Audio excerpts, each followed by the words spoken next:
루스 베이더 진스버그, 미국의 연방대법원 9명 판사 중 한 명입니다. 87살의 고령에도 종신직인 대법원 판사직을 맡고 있는데요. 오늘 긴스버그가 병원에 입원했다는 소식이 전해졌습니다. 특별한 수술을 위한 것은 아니라지만 미국 전역이 긴스버그 판사의 입원 소식에 촉각을 기울이고 있는데요. 다 이유가 있습니다. 연방대법원은 모두 9명의 판사로 구성되어 있습니다. 어찌 보면 우리나라의 헌법재판소 역할을 하는데요. 그러다 보니 정치적 또 사회적으로 민감한 이슈를 다루는 경우가 많습니다. 실제로 미국 정치의 발전은 연방대법원 판례를 중심으로 만들어졌다고도 하고요. 판사도 사람인지라 정치적 성향이 있을 수밖에 없고 또 이들이 300년 전에 쓰여진 헌법을 해석하는 방식이 다릅니다. 그 옛날 건국의 아버지들이 쓴 헌법 그대로 해석해야 한다는 보수적인 판사들과 현 시대에 맞춰서 적절하게 해석해야 한다는 진보적인 판사들이 있습니다. 현 대법원은 보수 5명, 진보 4명으로 구성이 됐죠. 긴스버그는 진보 진영의 거두라고 할 수 있습니다.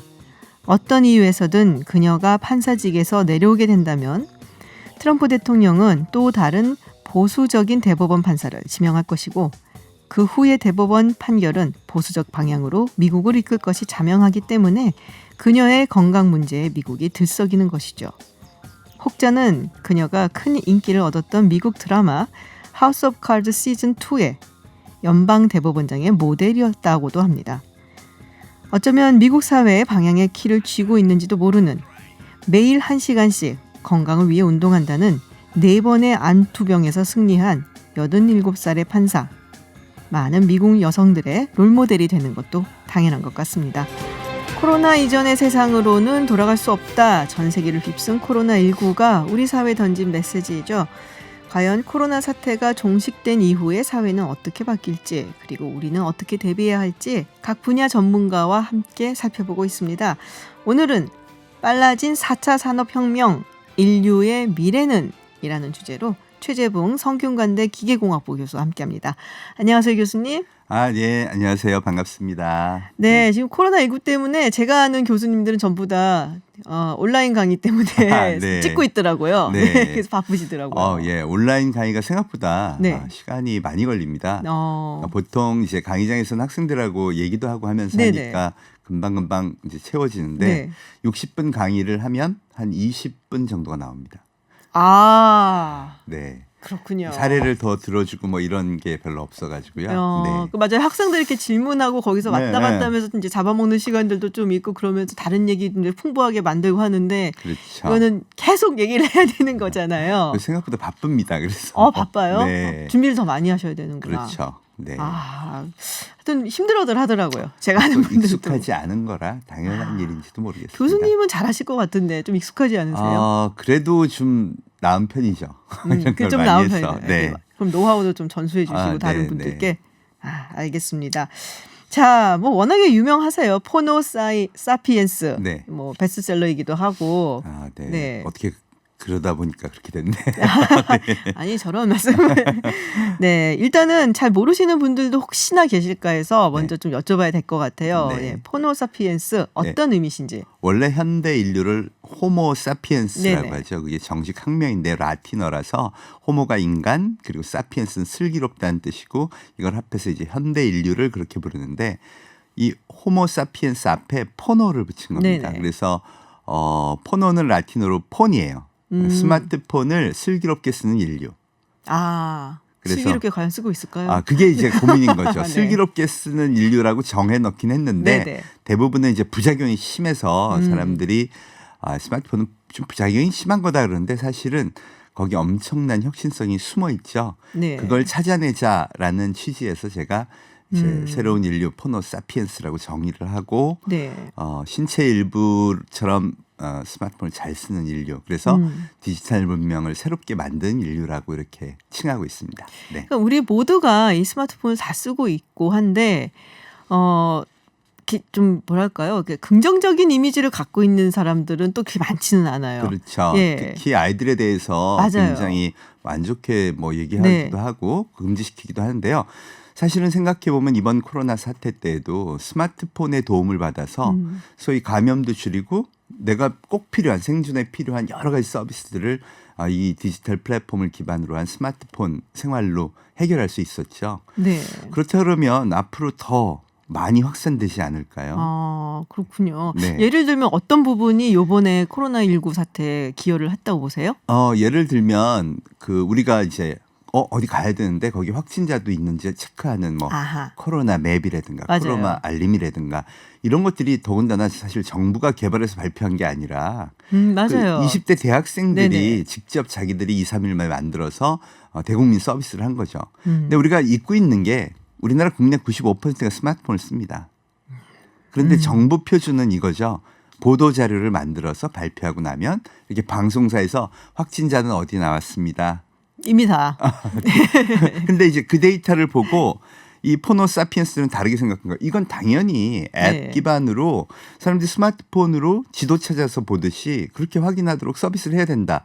즉 생각의 표준이 다른 거예요. 이런 게 이제 엄청난 혁신성이라는 거죠. 아, 네. 사실 이제 지금까지는 그럼 이제 막 기다리기도 하고 뭐 정부가 발표할 때까지 했는데 네. 이런 약간 크라이시스, 네. 좀 이런 위기 상황이 되니까 훨씬 더 여기에 좀 몰입해서 쓰게 되고 이게 더 빛을 발하는 그런 맞습니다. 순간이 왔다라고 볼 수 있네요. 사실 저는 오래전부터 이 포노 사피엔스 문명이 전 세계적으로 확산되고 있고 네네. 이미 이제 사용하는 인구가 40억이 넘었거든요. 그러면 전 세계 절반이 절반이네요. 넘었습니다. 네, 또 우리나라도 예를 들어 가장 기본적인 금융 서비스, 네네. 모바일 뱅킹 서비스 이용 비율이 2018년 기준 63%까지 올라갔어요. 그럼 이제 대한민국 표준이 바뀐 거죠. 그렇죠. 예, 그러니까 나쁘든 뭐 안 좋다고 생각하든 상관없이 기본 문명 자체가 표준 문명 자체가 이제 새로운 디지털 문명, 포노 사피엔스 문명으로 바뀌고 있다. 그럼 거기에 맞춰서 우리가 좀 생각도 마음의 네. 표준도 바꿔야 되는데 그런 걸 못 하고 있다가 이번 코로나로 인해서 직접 강제로 경험하게 됐다. 이렇게 보고 이제 있습니다. 해야만 하는 시대가 온 그렇죠. 것이다. 네. 사실 그런 얘기 또 많이 하거든요. 이제 뭐 디지털 디바이드란 말도 있고, 네. 이런 이제 스마트폰을 이용해서 또 앱을 받아서 그걸로 이제 정보를 취득하고 네. 활용을 잘 할 수 있는 사람들이 있고 네. 안 되는 사람들이 또 많잖아요. 그렇죠. 노년층이 익숙하지 않으신 분들도 있고 맞습니다. 또 장애인 분들도 계시고, 근데 그런 부분에 대한 문제는 또 어떻게 해결해야 될까요? 당연히 그런 분들이 잘 쓸 수 있는 서비스를 만들고요. 네. 또 우리가 잘 쓰는 청년들이 있잖아요. 그럼 그 청년들이 직접 가능한 한 그분들이 편하게 쓸 수 있도록 잘 도와드리고 이렇게 가야 된다고 생각합니다. 사실 중국에서는요. 거의 그 15억 인구가 화폐 없는 생활이 거의 가능해졌다고 하잖아요. 요새 약간 구걸하는 분들도 이렇게 이걸로 한다고 이렇게 얘기 들었어요. 제가 항상 그 네. 사진을 보여드려요. 네. 우리나라 어른들이 못 배우겠냐고요. 음, 이게 못 배우는 게 아니라 사실은 두려움이 있으시죠. 그리고 그런 정보를 누가 제공해 주지도 않고요. 근데 지금까지는 우리 정부가 그걸 규제로 막아서 그분들도 보호해야 된다라고 했는데 진짜 이번에 보세요. 그런 분들이 난 스마트폰 못 쓰는데 왜 젊은 애들은 어디 안 가고 물건을 다 사지? 아, 맞아요. 그죠? 네네. 근데 난 식당에 배달도 못 시켜 먹는데 뭐 식당들은 다 가면 위험하다는데 특히 나이 드신 분들은 이거 감염되면 더 위험하다고 그렇죠. 느꼈을 거 아니에요. 그러니까 사실은 그런 분들을 위해서 차근차근 자꾸 조금씩 배우게 해드리고 그리고 이게 조그맣고 안 보이고 이러잖아요. 보통 네네. 서비스들이 그거 좀 크게 큼직큼직하게 맞아요. 만들어드리고 또 그런 분들이 잘 쓸 수 있는 디바이스를 특별히 만들어서 정부가 공급하고 이런 어떤 그 이미 정해진 미래를 향해 가고 있다면 그분들이 자꾸 편입될 수 있도록 여러 가지 정책을 해야 되는데 그게 아니라 자꾸 그런 건 나쁜 거야. 못 쓰는 거야. 안 돼. 이러니까 위험한데요. 이거 자꾸 코로나 반복된다고 하잖아요. 네네. 그럼 앞으로는 이제 바꿔야 되지 않을까. 저는 그렇게 생각을 합니다. 그러니까 항상 이렇게 좀 먼저 기술이 발전하고 그리고 뭐 비즈니스 사업계에서 이걸 막 활용을 하기 시작하면은 그걸 따라가는 세대가 있고 네.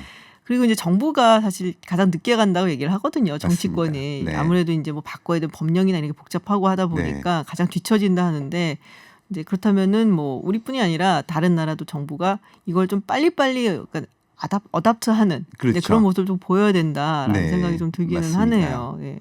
이제 그래서 언택트란 얘기를 제가 들었어요. 이게 네. 콩글리시라고는 들었는데 네, 맞습니다.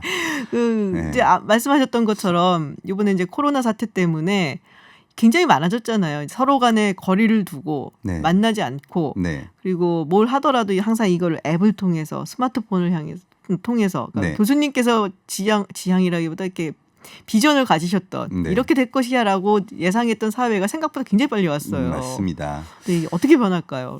사실은 안 해도 되는 부분들은 다 안 하려고 했어요, 우리나라가. 그죠? 왜냐하면 일자리도 많이 바뀌고요. 네네. 문명 자체가 굉장히 힘들어지거든요. 근데 잘 생각해 보시면 제가 그런 게 오면 힘든 세대예요. 잠깐 세대를 그렇잖아요. 계산을 해보고 있어요, 지금. 그런데 사실은 제가 왜 이런 얘기를 하냐면 학생들을 가르치다 보니까 이 아이들의 세대는요. 명백하게 이 문명이 100% 표준이에요. 그럼 이 아이들한테 우리가 규제로 가둬놓은 사회에서 필요한 일자리를 가르쳐 놓으면 그럼 이 아이들은 자기 자비 없어지는 거예요. 그렇죠. 그렇죠? 그럼 제가 아이들을 가르치는 입장에서는 아이들의 미래를 뺏는 거죠. 그래서 저는 사실은 이게 굉장히 과격한 이야기입니다. 디지털 문명이 와서 생태계가 바뀌고 일자리 바뀌는데 너 배워야 된다. 어른들한테 이렇게 공격적으로 얘기하면 안 되는 거죠. 그럼에도 불구하고 제가 하는 이유는 우리가 아이들의 미래를 생각한다면 어쩔 수 없다는 거. 이번에 보세요. 아이들 원격 교육 받았죠. 네네. 원격 교육 우리 표준으로 안 만들어 놓고 준비도 안 하고 뭐 설문해 보면 20, 30대 교사들도 60%가 자기는 온라인 교육 해본 적이 없대요. 그런데 보세요. 임용고시로만 교수 뽑잖아요. 언제 한번 그런 것으로 아이들을 교육하는 게 표준으로 돼야 된다 생각한 적 없어요. 어른들 국회에서 싸우는 거는 역사 교과서의 기술 문제 갖고 싸우죠. 수능 정시 확대해야 된다고 싸우죠. 네. 이게 도대체 아이들의 미래에 무슨 상관이 있냐는 거예요. 근데 이번에 민낯이 드러난 거예요. 이번에 준비하지 않으면 앞으로 우리 아이들이 이런 문명을 사실 강의를 해서 수능 강의를 여기서만 하자 이런 문제가 아니라 네네. 컨텐츠 자체도 바꾸고 네. 어른들이 생각하는 문명의 표준도 좀 바꾸고 그래야 이 문명 시대에 아이들이 자기 일자리도 씩씩하게 잘 만들고 미래 사회도 아니 다른 국가 이미 대륙에서는 벌써 다 그런 문명을 살고 있는데 우리만 규제로 봉쇄하고 있는다고 해결될 문제가 아니잖아요. 그런 것들을 이번 기회에 우리가 톡톡하게 대가를 치르면서 경험을 했으니까 잘 해보자는 거죠. 사실은 대한민국이 뭐 이번 코로나를 잘 이겨낼 수 있었던 비결도요. 이 디지털 인프라가 굉장히 잘 구축되어 있기 때문에 사재기도 없었죠. 네네. 그다음에 앱으로 서로 어디가 이 확진자 있는지 다 알 수 있었죠. 네. 여러 가지 디지털 기술이 도와준 게 굉장히 많습니다. 여기다가 기존의 서비스를 조금만 더 보탰다면 예를 들어 뭐 원격 진료라든가 뭐 이런 충분히 할 수 있었던 전 세계에서 하고 있는 것들을 좀 더 보탰으면 더욱더 모범적이었다고 얘기할 수 있겠죠. 그러니까 우리가 아이들, 그러니까 부모들한테 항상 하는 얘기가 있어요. 좀 멋있는 이렇게 모습으로 보이고 싶은 분들이 네. 10년 후에 사라질 직업. 막 이런 얘기 많이 네, 하잖아요. 네, 네, 뭐 맞습니다. 막 얘기하면은 다 사라질까는 이렇게 뭐 지금처럼 교육시키면 안 된다. 뭐 공부 잘하는 거 소용없다. 네. 시험 잘 봐 소용없다. 약간 그런 식으로 가거든요. 맞습니다. 근데 사실 그게 중요한 건지는 잘 모르겠거든요. 사실 네. 저는 이렇게 생각합니다. 공부 잘하는 거 중요해요. 그런데 그게 항상 뭐 정해진 예를 들어 10%잖아요. 나머지는 그러니까 제가 이제 그 고등학교에 가서 강의를 해보면 거기도 많이 해드리거든요. 근데 네네. 대부분이 잠자는 아이들한테 뭐라고 얘기해야 할지 모르겠다. 왜 우리는 수능만 성적만 잘 올려야 된다고 얘기하는데 도대체 어떤 일자리가 생길지 모르겠다. 그래서 학교에서 공부 안 하고 잠자는 아이들한테 뭐라고 어떤 교육을 해야 될까? 그래서 제가 이제 사례를 들어주는 게 일단 미디어 산업의 변화를 보라는 거죠. 사실 뭐 TV도 라디오도 신문도 다 어려워졌잖아요. 아우 무지 어렵습니다. 지금. 사실 대부분 이제 예를 들면 작년에 설문조사를 했더니 대한민국 국민한테 2,000명한테 물어봤어요. 저녁 7시 이후에 어떤 미디어를 보십니까? 그랬더니 56%가 유튜브라고 대답을 한 거예요. TV는 27%밖에 안 돼요. 2배를 해도 안 되는 거죠. 그러니까 거기서 야 그러지 말고 좀 봐라고 할 수 없다면 자 그럼 유튜브에서 일자리 생기는 걸 한번 보자는 거죠. 그럼 유튜버들이 막 돈을 벌기 시작하죠. 그리고 유튜버들이 돈을 벌기 시작하면 자기 컨텐츠를 크리에이트하기 위해서 뭘 자꾸 만들어요. 그럼 생태계가 생기고 일자리가 생기죠. 그렇죠. 네. 그게 방송계에 비해서는 적다. 그런데요. 그게 또 유통으로 번집니다. 아하. 인플루언서. 맞아요. 네. 네. 그 방송을 하면서 물건을 팔아요. 지금 중국에서는 그게 아주 딱 생태계로 자리를 잡았는데요. 그 규모가 작년 중국 경제연구원이 발표한 것에 따르면 2019년 332조 규모래요. 그 332조 그러면 얼마나 큰지 잘 모르시겠지만 몰라요. 우리나라 요식업 전체 네. 식당 뭐 식품 파는 거 182조랍니다. 아, 그럼 거기 얼마나 많은 일자리가 나오겠어요. 그렇군요. 근데 올해 그게 2배로 큰다고 예상했어요. 2배로요? 그게 왕홍 경제라는 겁니다. 아, 그럼 이제 거기 일자리가 많이 생기니까 우리나라도요 거기서 성장한 기업들이 막 탄생을 하는 거죠. 이게 전반적으로 전 산업 영역으로 번져가는데요. 우리가 왜 그거를 못 받아들이냐 아주 대표적인 사례가 바로 유튜버 보람이 사태입니다. 보람이 네. 아, 네, 작년에 네. 저 기억합니다. 7월입니다. 네, 네. 보람이가 뭐 한 달에 뭐 30억씩 맞아요. 돈을 벌어서 빌딩 샀다가 빌딩 샀다 난리가 청와대 청원 네. 유튜버 방송 금지 시켜야 된다 막 난리가 났어요. 근데 저는 그 현상을 뭐라고 봤냐면 우리 지상파가 갖고 있던 방송의 권력을 유튜브가 가져간 게 아니라 사실은 소비자가 가져갔다. 그러면서 시장의 경계가 무너진 거를 봤습니다. 그러니까 사실 비판하는 건 맞아요. 애들 학대 방송하거나 잘못된 방송하거나 이런 거는 비평하고 이렇게 좀 사회가 고쳐나가야죠. 고쳐가야 네. 되는데 문제는 거기 그 혁신성을 배우는 생각은 아무도 안 하더라는 거예요. 보람이 그 보람튜브의 구독자 수가 얼마인지 아세요? 어마어마해. 중국에서도 많이 모여서 어마어마했다고 기억하는데요. 너무 부러워하실 거예요. 저 안에서 잘 부럽지는 않고요. 아직은. 팔로워 수가 2,400만을 넘었습니다. 2,400이요. 우리나라 우와. 아기 인구가요. 4, 5, 6, 7세 합해야 139만이거든요. 아, 그 얘기는요. 95% 이상이 전부 해외에서 그러네요. 보람이를 봐주는 거예요. 그게 이제 세계 1위라는 그 라이언이라는 친구하고 네네. 딱 30만 차이밖에 안 납니다. 그 장난감 갖고 노는 친구. 예.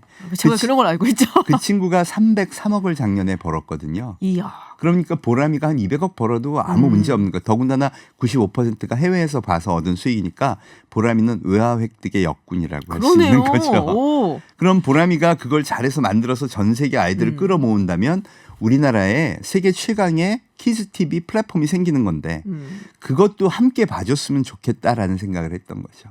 그렇군요. 물론 뭐 그 말씀하셨던 것처럼 아이들과 하는 그 유튜브에서 좀 논란이 되는 부분들이 있긴 했습니다만은 그럼요. 그런 맞아요. 거는 이제 수정하고 그렇죠. 고쳐 나가면 되는 것이고 이런 거를 굉장히 좀 긍정적인 방향으로 봐야 된다. 이게 맞습니다. 사실은 먹거리 산업이랑 굉장히 관련이 많고 저도 방송계 분들 얘기를 들으면 플랫폼이 변하고 있다니 너무 많이 하세요. 그렇죠. 네. 네. 그래서 저는 그 플랫폼이 변한다는 걸 뭐라고 얘기하냐면 문명의 표준이 바뀌었다. 문명의 표준이 바뀌었다. 예. 폰을 든 사람이 모든 문명의 표준을 다 바꾸고 있는 거예요.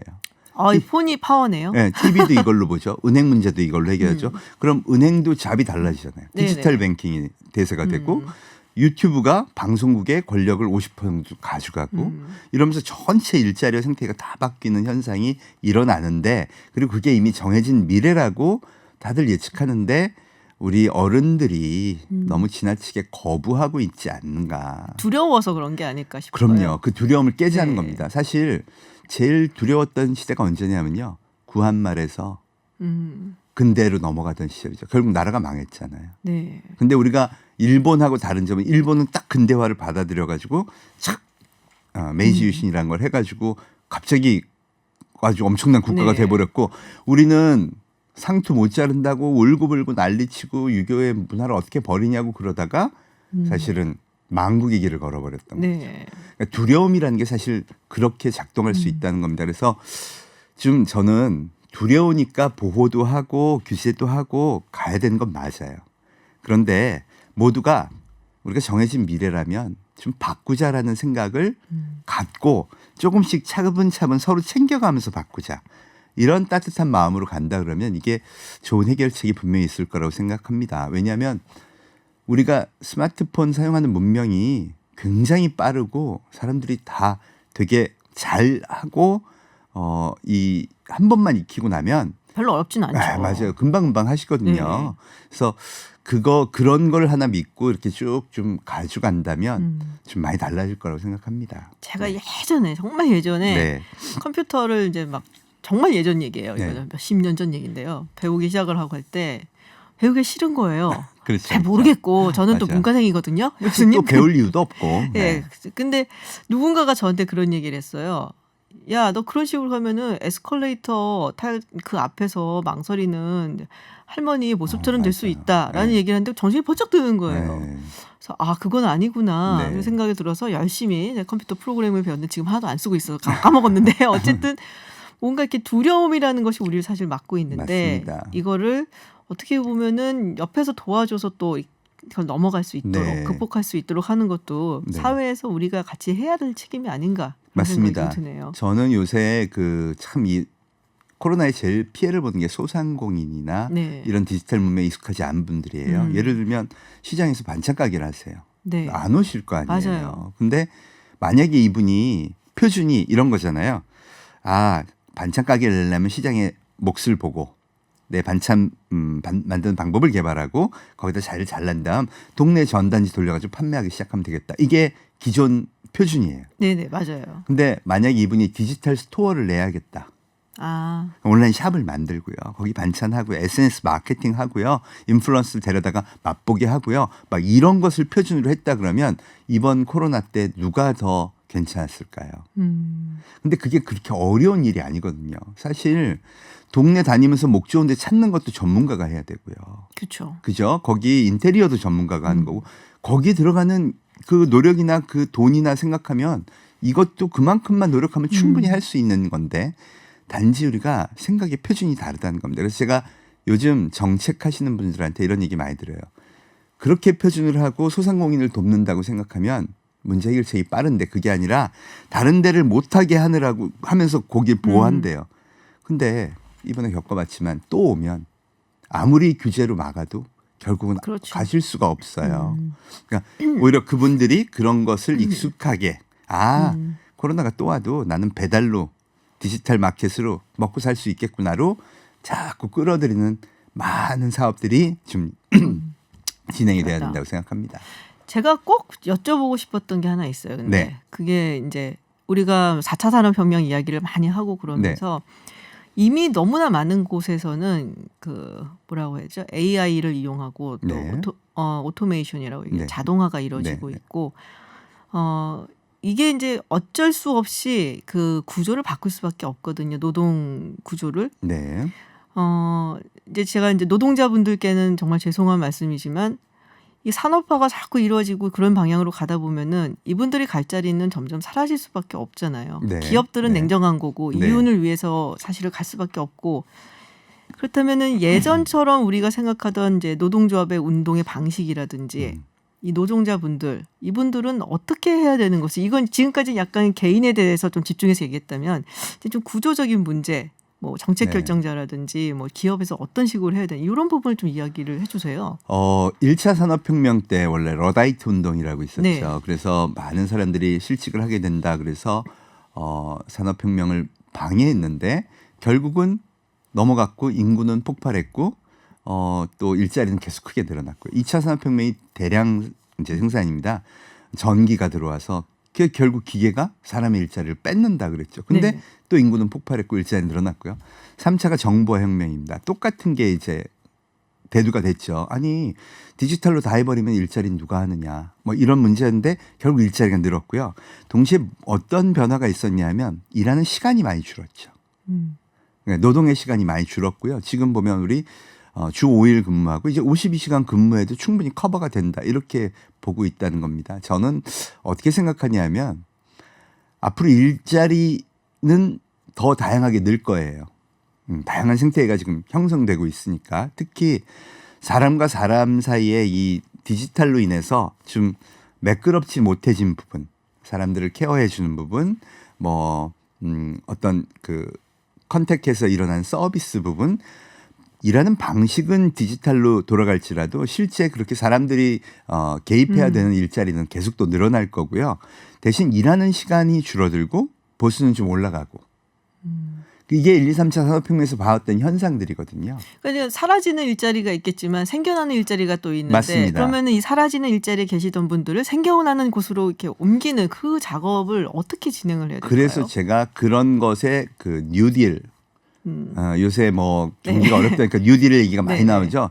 대부분 뭐 그러면 이제 뭐 공사 현장에 가서 막 노동하고 그러는데 그런 것보다 사실 디지털 시대에 맞는 그 일자리를 찾아주는 것 이런 일들을 좀 하는 게 필요하지 않을까 싶어요. 그게 뭐 프로그램 써보시면 알지 스마트폰 써보시면 알지만 프로그램 배워야 되는 거 아니거든요. 그렇죠. 이게 어떻게 활용하는지만 알면 되고요. 그런 방식으로 일자리를 찾게 해주는 서비스들을 스스로 알 수 있게 예를 들어 간단한 일자리가 생겼어. 그러면 스마트폰으로 확인하고 바로 어플라이해서 들어올 수 있도록 그렇게 만들어 놓으면 거기에 필요로 하는 비용이 최소화되니까 더 많은 일자리들을 할 수 있게 되고요. 기업도 그런 식의 고용을 촉진하는 그런 많은 기업들이 생겨나게 하면 되죠. 그리고 또 새로운 그 플랫폼 기업들이 많이 나와서 그런 분들을 흡수해야 된다고 저는 생각을 합니다. 예를 들어 우리가 안 하고 있으면 이번에 뭐 대형 마트들도 적자를 네네. 게시했고 롯데 같은 경우는 벌써 오프라인 200개, 네. 200개 폐쇄한다고 네네. 그랬잖아요. 그럼 그분들이 어떻게 다른 일자리로 옮겨갈지를 생각해 보면 지금 현재 우리가 경험하고 있는 것 중에 굉장히 많이 우리가 택배를 이용한다 그러잖아요. 이 택배의 시스템을 더 강화하고 여기에 더 많은 일자리들을 만들고 물류센터라든지 이런 것들을 더 많이 만들고 이러면서 그 일자리를 흡수해야 되는 거죠. 지금 이제 뭐랄까 좀 막 확장되고 있는 네. 그런 뭐 기업이나 산업 맞습니다. 이런 쪽의 일자리가 더 많이 만들어져야 맞습니다. 된다. 그러니까 한꺼번에 할 수 없고요. 한꺼번에 다 없어지면 일자리는 다 날아가잖아요. 그러니까 차분히 자꾸 줄여가면서 그런 새로운 생태계를 키워서 거기서 흡수할 수 있도록 하는 게 필요하다는 거죠. 근데 그런 분들을 위한 그런 뭐 직업 교육이라든지 이런 것도 조금 누군가가 책임져야 되지 않을까요? 그 플랫폼을 하는 기업들이 그런 걸 책임져야 되는 겁니다. 실제로 아마존 같은 경우 이번 신규 교육 10만 명을 했고요. 네네. 디지털 활용하는 방법도 계속 가르치고 있고요.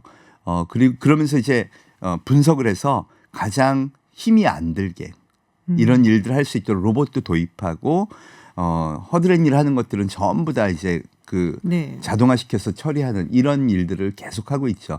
사실은 플랫폼 기업들이 그런 데 투자할 수 있도록 자꾸 이제 거둔 세금을 활용해야 되고요. 그런 노력이 있어야 우리가 차분하게 잘 교체해서 갈 수 있을 것 같아요. 금지해서 없애지 마라. 그런데 아무도 안 오고 그러다 보면 결국 기업은 파산하게 되잖아요. 말씀하신 것처럼. 그래서 사회 전체로도 나도 이제 두려움을 떨치고 좀 배워야겠다. 디지털 가게는 어떻게 창업하는 거야? 예를 들어 디지털 치킨집도 만들 수 있거든요. 디지털 치킨집이요? 네. 그 어떻게 하는지 아세요? 모르겠는데요. 요새 공유 주방이라는 거 들어보셨죠? 아, 예, 들어봤어요. 네, 그거 하면 월 40만 원. 아, 그럼 나는 배달만 하는 거예요. 그럼 생각해 보세요. 치킨집을 은퇴하고 하려 그러면 2억 들어요. 그쵸. 뭐 자리 뭐 하고 하면. 네, 인테리어에 뭐에 네네. 다 해서. 근데 공유 주방으로 한번 시도를 하면 2천만 원이면 한 1년 동안 해볼 수 있습니다. 그죠? 그럼 난 배달로만 할 거야. 배달로만 할 거야. 근데 코로나 시대가 또 반복된다 그러면 그게 더 유리하겠죠. 비용도 덜 들어가죠. 그러니까 이거 사실은 은퇴하시는 분들이 배우면 그렇게 어렵진 않아요. 원래 맛집 소문나는 건 음식 맛이 승부하지. 광고한다고 잘 안 되는 거 아시잖아요. 그거는 그렇죠. 그죠? 네. 그래서 사실은 뭐 프랜차이즈들 중에 레시피 좋은 데가 승리한다 뭐 이러는데 진짜로는 결국 그 맛을 내는 비결을 연마해야 하는데 시간을 많이 써야 되고요. 그리고 그걸 투자해서 비즈니스로 만드는 데는 디지털을 기반으로 한번 해보시면 그게 잘 되면 그다음에 이제 오프라인으로 또 갈 수 있는 거니까 그런 식의 표준이 다른 꿈을 꾼다 그러면 훨씬 앞으로 시대의 실현 가능성이 생존 가능성이 높지 않을까. 그러니까 여태까지 사실은 이제 오프라인에 성공하면 디지털로 이렇게 네. 하는 방식이었는데 반대로 디지털로 시작을 해서 오프라인으로 가는 방식도 굉장히 있을 수 있다라는 말씀이신데요. 맞습니다. 예, 청취자 문자 중에 이런 질문이 있네요. 요새 기본소득 이야기 많이 나오고 있거든요. 네, 일자리 감소가 되고 뭐 지금 오토메이션, 그러니까 자동화에 의해서 일자리가 감소가 되고 그분들이 다른 데로 흡수가 되겠지만 사실 그 사이에 뜨는 시간은 분명히 있을 수밖에 맞습니다. 없잖아요. 네. 그래서 아마도 이런 분들 뭐 그리고 이런 분들뿐이 아니라 총체적으로 이제 힘드니까 이제 기본소득 이야기가 나오는 것 같은데 네. 그 부분은 어떻게 생각하세요? 뭐 그건 제가 정치하는 사람이 아니라서 말씀드릴 수는 없지만 저는 이 시대가 혁명기고 되게 특수한 상황이라는 거는 맞다고 보고요. 그래서 그런 뭐 기본소득을 그냥 막 지급하는 것보다는 저는 그런 디지털 시대로 전환되는 교육을 이수하면서 받을 수 있게 한다든가 뭐 제가 엔지니어니까 네. 자꾸 이제 그런 생각이 드는데 그런 쪽으로 자꾸 유도해가는 작업이 좀 필요하지 않을까 싶습니다. 그러니까 가만히 있으면 전 국민한테 돈을 다 준다보다는 이런 교육들을 받을 수 있도록 또 유도하면서 그런 돈을 좀 지급하고 특히 뭐 코로나 때는 어쩔 수 없는 상황이 네. 연출된 거니까 그런 식으로 가면 좀 더 바람직하지 않을까 하는 생각입니다. 뭔가 이게 트랜지셔널 피리어드라고 하잖아요. 맞습니다. 옮겨가는 그 시기에서 제일 어려운 때죠. 예, 좀 어렵기도 하고 그리고 교육도 받아야 되고 뭐 이런 시기이다 보니까 맞습니다. 그 시기에는 이런 게 기본소득이 적용되는 것도 생각해 볼 맞습니다. 만하다라는 말씀이셨습니다. 네, 오늘 교수님 모시고 4차 산업혁명 사실은 이게 굉장히 추상적이거든요. 네. 뭐지? 막 이런 생각을 되게 많이 하고 네. 그냥 스마트폰인가? 막 이런 싶기도 한데 여러 가지로 정말 이미 많이 변화했다라는 생각이 맞습니다. 들었고요. 또 앞으로 또 변화될 시대가 또 두렵기도 하지만 또 기대도 됩니다. 네. 네, 오늘 말씀 나눠주신 분, 최재붕 성균관대 기계공학부 교수였습니다. 유명한 호모사피엔스의 저자이시기도 하죠. 네. 오늘 말씀 고맙습니다. 네, 감사합니다. 네, 해외 뉴스 알아보는 서울타임즈 시간입니다. 전주현 캐스터와 함께합니다. 어서 오세요. 네, 안녕하세요. 네, 오늘 이 이야기부터 시작을 해보도록 하겠습니다. 야구가 네. 개막했잖아요. 그렇죠. 네, 어제도 잠시 얘기를 했던 것 같은데 세계 주요 외신들이 이거 굉장히 많이 취재해 갔다고. 그렇습니다. 지금 다 네. 멈춰 있잖아요. 세계 네네. 각국이요. 그 상황에서 지금 우리가 프로야구를 개막했기 때문에 많은 외신 기자들이 와서 취재를 했습니다. AP통신이 빈 경기장에서 시작된 한국 프로야구 이런 제목을 썼어요. 그래서 네네. 개막전 분위기를 전했는데 코로나19 확산 문제를 잘 대처해서 한국에서 프로야구가 시작됐다. 그래서 관중 입장이 통제된 5개 구장에서 경기를 치렀고 심판, 경기 진행 요원, 136 코치가 마스크를 착용하는 등 방역에도 적극 동참을 했다라고 하면서 홈팀 응원단이 응원전을 펼쳐서 경기 분위기도 띄웠다. 뭐 이렇게 아주 자세하게 좀 전했습니다. 미국의 보스턴 헤럴드의 제목이 재밌더라고요. 스포츠에 굶주렸다면 KBO 리그를 보라. 재밌게 썼죠. 근데 사실 그랬으면 좋겠어요. 네. 그래갖고 지금 KBO에서 뛰고 계시는 네. 우리 야구 선수들 중에 많이들 또 네, 메이저리그에 진출하는 게 꿈인 그렇습니다. 분들도 많으니까 네, 잘 네. 되면 좋겠다라는 생각도 들더라고요. 네, 그래서 뉴욕타임스도 KBO 리그 시청 우리가 도와드립니다라고 하면서 그 린드블럼 선수가 지금 네. 다시 메이저리그로 갔잖아요. 그래서 지금 린드블럼 선수 등 KBO 리그에서 뛰었던 전현직 선수들과 인터뷰를 해서 KBO 리그랑 메이저리그가 어떻게 차이가 나나 뭐 이런 것들을 아주 자세하게 소개했다고 합니다. 네. 네. 자, 코로나 소식도 한번 전해보도록 하겠습니다. 지금 영국이 2위가 됐어요. 네. 사망자 수가 네. 지금 미국 다음으로 많아졌어요. 네, 29,427명이 돼서 지금 이탈리아보다 112명, 6일 오전 현재 기준입니다. 112명이 많아지면서 유럽에서 사망자가 가장 많은 국가가 국가로. 됐고 전 네. 세계에서는 미국 다음으로 많은 국가가 됐어요. 왜 이렇게 피해가 커진 건가요? 그러니까 이제 정부의 대응이 일이 발생해야 반응하는 반응 모드이기 때문이다. 그러니까 미리 선제적 대응을 하지 않고요. 코로나 팬데믹을 세계보건기구가 선언한 뒤에도 그냥 손 씻기가 최상의 방어 수단이다. 여기에만 그쳤다는 거죠. 너무 안이했군요. 안이했고 그리고 이제 첫 사망자가 보고되고 3월 중순부터 환자 수가 급증하니까 좀 한국, 뉴질랜드 등을 따라서 감염자 추적을 했는데 이게 힘들어지니까 이나마 하던 것도 포기했다 이렇게 얘기를 했고 사회적 거리두기만 강조를 했고 왜 집단 면역을 허용하자 이렇게 제안한 얘기가 정부에서 나왔었잖아요. 스웨덴 아니었어요? 아니요, 영국도 그랬습니다. 밸런스 고문이 이렇게 네네. 집단 면역을 허용하자고 제안을 했었는데 그것도 좀 혼란을 야기했었고, 그래서 전국적인 봉쇄령도 굉장히 좀 늦게서야 발동이 됐어요. 네. 그래서 지금 4월 8일에는 한 1,000명 정도였습니다. 사망자가 중순이 되니까 10,000명이 된 거예요. 그리고 2주 만에 2배인 2만 명으로 정말 확 늘어나고 있는데 지금 봉쇄 때문에 경제도 마비됐고요. 경제를 언제 재개할지 이것도 알 수가 없으니까 영국이 다시 감염자 추적 관리 방식으로 돌아간다. 그래서 원점으로 지금 또다시 돌아갔다 했는데 지금 이런 영국 정부 행태에 대해서 한 세대 동안 가장 큰 과학 정책 실패로 기록될 일이다. 이런 비판까지 나오고 있습니다. 굉장히 심각하게 보고 있군요. 네네. 자, 중국에서 이런 일이 있었어요. 중학교에서 체육 수업을 하고 있는데 마스크를 쓰고 달리기를 하던 학생들이 잇따라 사망해. 이 학생들이에요? 네, 그렇습니다. 여러 명이에요. 네. 한 명이 아니거든요. 1일에 중부 후난성에서 마스크를 쓰고 달리기를 하던 14살 청소년이 갑자기 사망했습니다. 네네. 이 학생이 N95 등급 마스크를 쓰고 1km 달리기를 하다가 1km나? 굉장히 많이 뛰었죠. 호흡곤란 증세를 어우. 보인 거예요. 정말 답답하잖아요. N95 우리 한 네. 94 정도, KF 94 정도 되는데 지난달 24일에도 허난성에서 한 중학생이 마스크를 쓰고 체육 시간에 달리기를 하다가 숨졌습니다.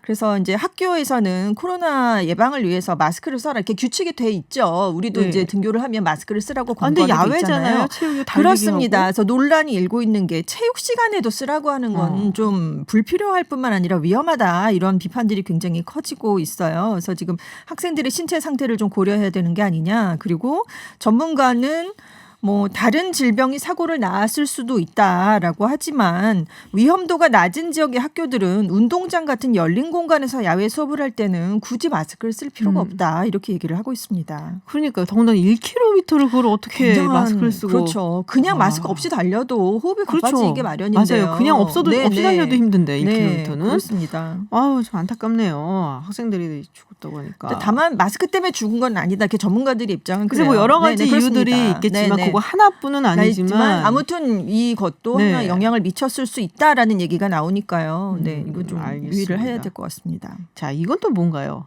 코로나19 때문에 해적들 활동이 늘어났다. 그러니까 해적이 소말리아 해적 아덴만에서 굉장히 활동을 많이 하다가 이제 국제적으로 공조가 이루어졌었잖아요. 네. 그래서 각국의 해군도 파견하고 그다음에 이제 그 가난한 나라들에 대한 일자리도 주선을 하고 이러면서 이제 해적 활동이 많이 줄었습니다. 그래서 네. 계속 감소하고 있는 추세였는데 지금 코로나19 때문에 일자리들이 또 없어지게 된 거예요. 거기도 이제 불황이 오고 봉쇄가 이루어지고 그러니까 이제 해적들의 활동이 다시 시작이 됐다는 얘기입니다. 근데 국제 경제 상황이 안 좋으면 해적들이 활개를 치는 거는 이제 연관돼 있다고 하는데요. 우리가 역사적으로 봐도 경제가 그렇습니다. 뭐가 안 좋으면 네. 뭐 도적들이 많아졌다고 그렇죠. 똑같은 거죠. 그래서 아덴만에서 해적 활동이 급증했을 때도 2008년 미국발 글로벌 금융위기가 시작된 이후였다고 해요. 그때 확 많아진 건 이제 국제적으로 대처하면서 계속 2010년 이후로 이제 줄여왔는데 지금 계속해서 남아메리카와 서아프리카 해역에서 다시 해적들이 활동을 하고 있습니다. 해적하면은 진짜 옛날 생각만 나거든요, 사실은. 근데 요새도 해적이 잭스페로 아니고요. 딴딴따라딴딴 생각이 나는데 그렇게 뭔가 좀 되게 씁쓸한 소식이네요, 이거는. 그리고 이제 세계 해군들이요 지금 해원 활동을 또 멈춘 거예요. 거기도 코로나19 때문에 선박에 그렇겠네요. 타고 있으면 또 위험해지니까 그래서 그 감시 활동을 좀 멈추니까 이것도 큰 영향을 미쳤다고 합니다. 자, 그 와중에 네. 앤서니 파우치 저희도 한번 소개를 해드린 적이 있는데 미국 국립 알레르기 전염병 연구소 소장 네. 브래드 핏이 네. 딱 분장하고 나왔던 네네네. 인물이죠.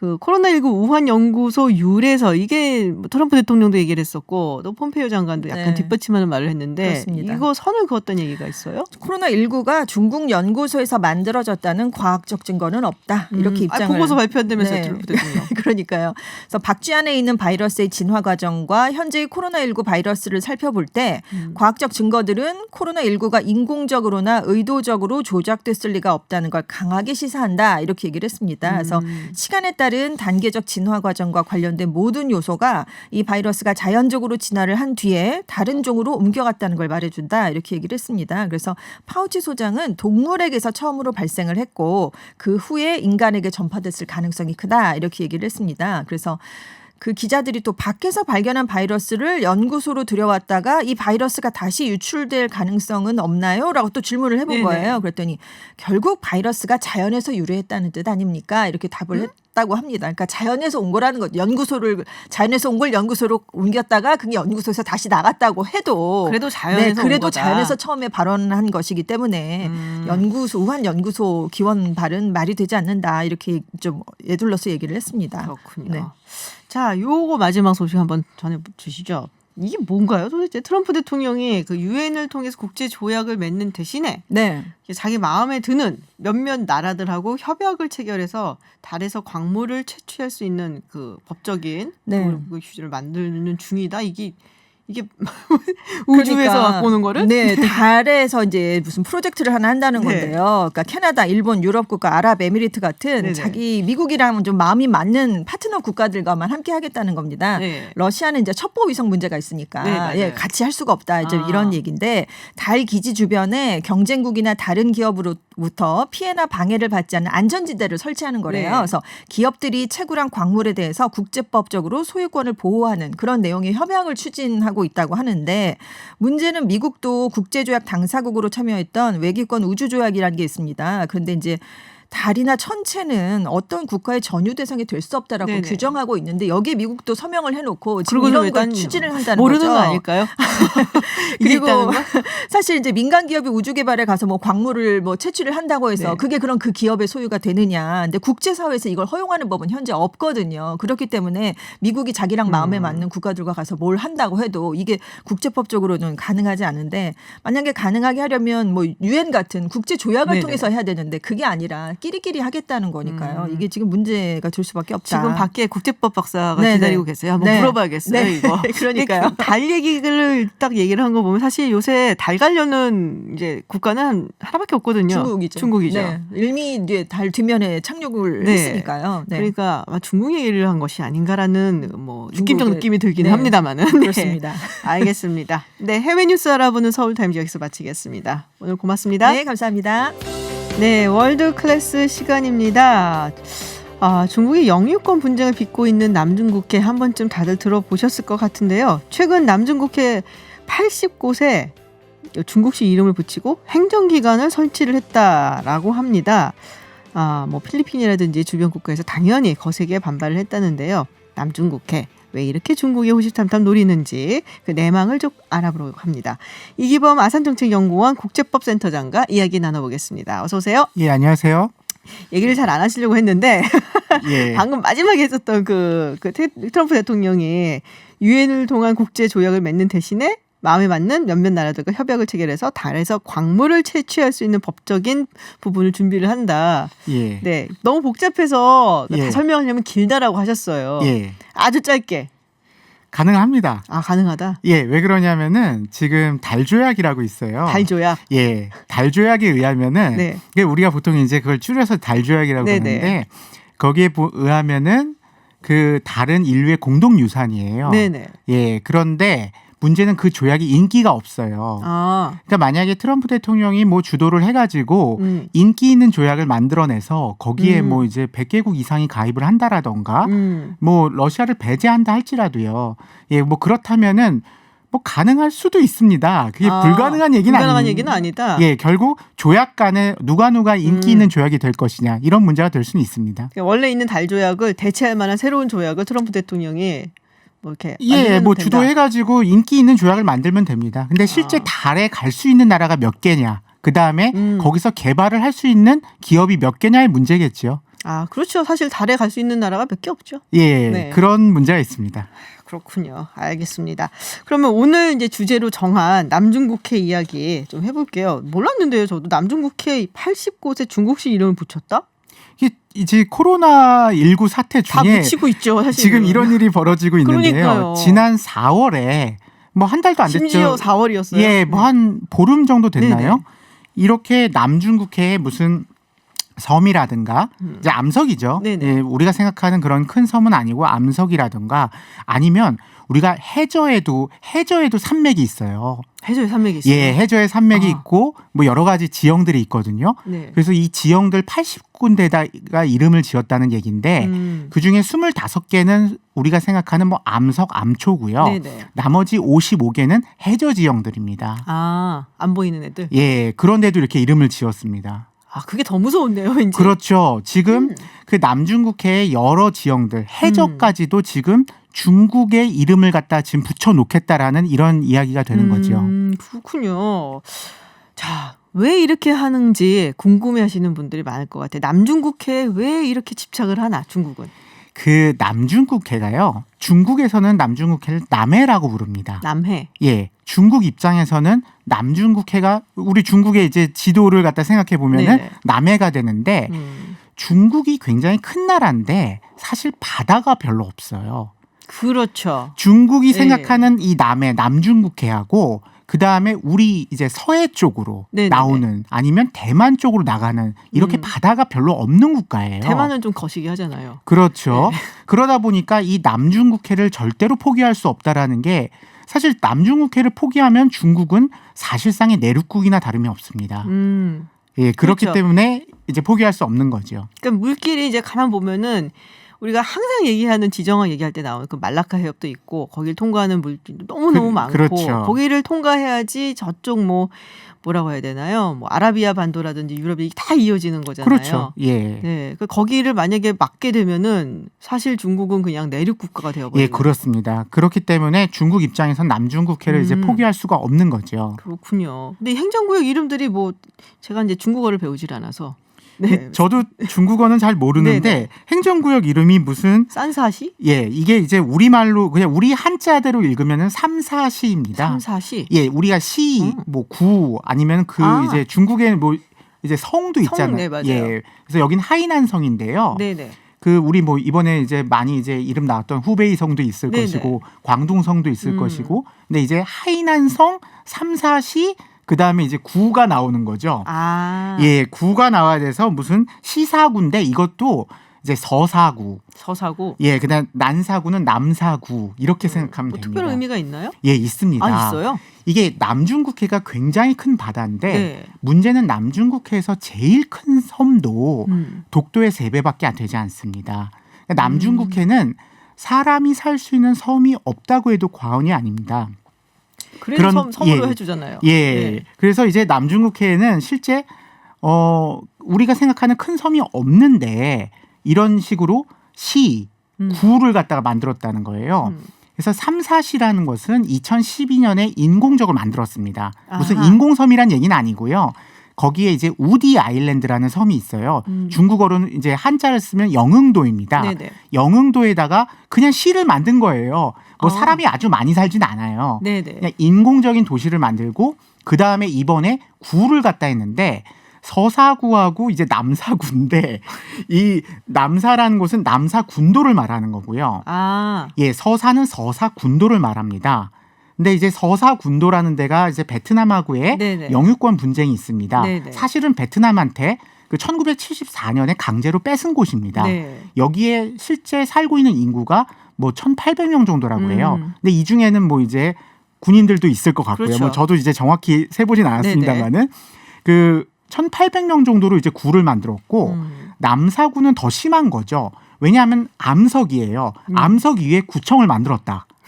이렇게 보시면 됩니다. 암석이에 구청을 만들었다. 예, 그러니까 실제 몇 명 살겠냐는 거죠. 보통 이제 군인이라든가 아니면 관계자들만 살겠죠. 그렇겠죠. 예, 이렇게 시하고 구를 이번에 구를 만든 거예요. 시는 8년 전에 만들었고, 이미 만들어놨고. 예, 거기에 따른 구를 2개를 만들었는데 이번에 2개 만들었습니다. 보통 구 만들고 사람들이 많이 살아갖고 이거 좀 분구 뭐 이렇게 만들어야겠어 하고 구를 만드는데 예. 구를 만들었다. 근데 이게 참 남중국해가 아까도 말씀하셨듯이 그 지정학적으로 얼마나 중요한가. 그게 막히면은 중국은 이제 내륙 국가가 돼버린다는 말씀도 하셨는데 이걸 두고 그래서 이제 분쟁이 많았잖아요. 워낙에 베트남 얘기도 하셨지만. 예, 네. 이 분쟁은 사실 역사가 뭐 거의 한 70년 정도 됩니다. 네. 그 남중국해가 중국 입장에선 그렇게 큰 관심사는 아니었어요. 예, 예전에는 아무래도 육지 영토가 더 중요했으니까요. 근데 1930년에 이제 남중국해에 대한 그 중국의 관심이 본격적으로 시작이 됐는데 당시는 이제 국민당 정부였죠. 네. 남중국해에 어떤 지형들이 있는지를 갖다가 일단 조사를 하자. 음. 그리고 이름을 갖다 적자. 이런 사업을 펼칩니다. 네네. 근데 이게 중일 전쟁 때문에 이제 좀 끊겼어요. 그러다가 이 제2차 세계대전이 끝나고 네. 1948년에 완성이 됩니다. 이제 이제 1949년에 이제 공산당 넘어가죠. 정권으로 바뀌기 때문에 홀라 주고 온 거예요. 예. 그 대만 지금의 네. 대만이죠. 그러니까 국민당 정부가 이제 완성을 했는데 1948년에 남해 제도 위치도 그러니까 우리 대충 이해가죠. 남해 네네. 예, 그다음에 제도 섬. 예, 위치가 어디 있는지 어. 요 그 책을 갖다 출판을 합니다. 네네. 이걸 통해서 남중국해에 대해서 자신의 권리를 갖다가 책으로 딱 하나 만들어내는 거죠. 아, 원제는 국민당한테 있군요. 그렇죠. 국민당이 시작한 사업입니다. 아, 그래서 이제 사실 거기서 찍어갖고서는 이제 영해를 넓힌 거 아니에요. 어떻게 보면. 그때 중국이 참 특이한 걸 했습니다. 네. 특이한 게 뭐냐면은 지금 말씀하신 것처럼 뭐 영해다 이런 얘기를 하지도 않고요. 남중국해가 굉장히 크거든요. 네네. 여기에다가 그 1948년에 점선을 11개를 찍었어요. 11구단선. 아니 11단선입니다. 11단선. 당시에는. 네. 단선이라는 게 이제 점선인데 네. 근데 왜 직선이 아니냐? 이것도 아무도 모릅니다. 11개의 단선을 갖다가 이렇게 찍었는데 이 역사 어떻게 되냐면 1953년에 그 2개를 지웠어요. 그 당시는 베트남하고 사이가 좋았거든요. 네네. 2개를 지워줬습니다. 그래서 통키만 쪽에서. 구단선이 된 거고요. 예, 그래서 구단선이 됩니다. 그런데 구단선 안에 대해서 뭘 주장하는지 몰라요, 아무도. 아무도 모릅니다. 그러니까. 중국 사람도 사실 모릅니다. 네. 예, 그래서 중국 내에서만 이 책이 있었어요. 그리고 지도들에 나오는데 이 문제가 된 지가 한 10년밖에 안 됐습니다. 2009년에 그 중국이 말레이시아하고 베트남이 자꾸 이제 남중국해에 대해서 네. 주장을 시작을 하는 거예요. 법적으로요. 네네. 그러다 보니까 유엔에서 이것을 갖다가 항의하는 과정에서 구단선이 붙은 지도를 국제사회에 공표를 해버립니다. 그러니까 사실 중국이 그렇게 하면서 설명도 안 했어요. 네. 근데 문제는 구단선 문제가 국제 문제로 이제 들어온 거죠. 2009년부터입니다. 아, 그래서 저도 이렇게 중국 학자들이나 만나갖고 그래서 이런 거 갖고선 이제 한국, 중국, 일본 이렇게 모여갖고 얘기를 하면은 꼭 이 얘기 나오거든요. 그래서 중국 측에서 이게 우리 거라고 이제 얘기를 하려고 그러면은 구단선 얘기일 것 같은데 그 오피셜 입장이 뭔데? 그러면은 아무도 얘기를 안 해요. 그거에 아무도 대해서, 모릅니다. 네. 몰라서 안 하는 거죠. 그게? 그리고 그 지도마다 네. 그 단선, 점선의 위치도 조금씩 다르고요. 굵기도 다릅니다. 이유는 뭐냐? 아무도 모른다는 아무도 모르는 거죠. 누구도 모르는 예. 이야기인데요. 아, 오늘 뭐 얘기가 사실 이 남중국해 얘기는 하려면 너무 길어요. 사실 거기에 길죠. 굉장히 길죠. 예. 거기 뭐 또 미국도 지금 사실 얽혀 들어가 있는 거고. 그렇죠. 우리가 간간히 듣고 있는 항행의 자유 작전 이 이야기도 사실은 여기 이제 굉장히 그렇죠. 중요한 이제 부분이기도 미국 하고. 입장에서는 남중국해를 공해라고 보는 거죠. 그렇죠. 그래서 항행의 자유작전을 갖다가 펼치는 것이고 근데 중국이 이제 화가 많이 나는 거죠. 할 때마다요. 그렇죠. 근데 미국은 지금도 매년 몇 번씩 하고 있습니다. 트럼프 정부 들어와서 좀 안 하지 않겠냐 얘기가 처음에 있었어요. 별 관심도 없어 보이고. 그런데 예. 오히려 더 많이 하고 있죠. 물론 이제 오바마 행정부 마지막에 이게 시작이 됐기 때문에 예. 단순히 비교하기는 좀 어렵겠지만은 예. 어쨌든 간에 연간 몇 개를 몇 번을 했냐 따지면은 조금 더 많이 하는 것 같아요. 이유가 있습니다. 그게 트럼프 정부가 이제 네. 2017년에 들어섰죠. 근데 2016년에 남중국해 그러니까. 중재 판결이 예, 나왔습니다. 중재 판정이라고 그러는데 그것에 따르면은 남중국해 공해가 공해죠. 있습니다. 네. 중국 주장이 틀렸다는 거죠. 네네. 그렇기 때문에 법적 근거가 있으니까 마음대로. 미국 입장에서는 항행의 자유 작전이 적법한 작전이 되는 거죠. 네. 그러면요 다음 시간에 한번 이어가 볼게요. 항행의 자유작전은 뭔지, 남중국해에 도대체 왜 이렇게 모두들 집착하는지 다음 시간에 이야기해 보겠습니다. 네, 지금까지 아산정책연구원 이기범 국제법센터장이었습니다. 고맙습니다. 예, 고맙습니다. 네, 김지윤의 이브닝쇼 오늘 준비한 내용은 여기까지입니다. 저는 내일도 6시 20분에 다시 오겠습니다. 지금까지 김지윤이었습니다.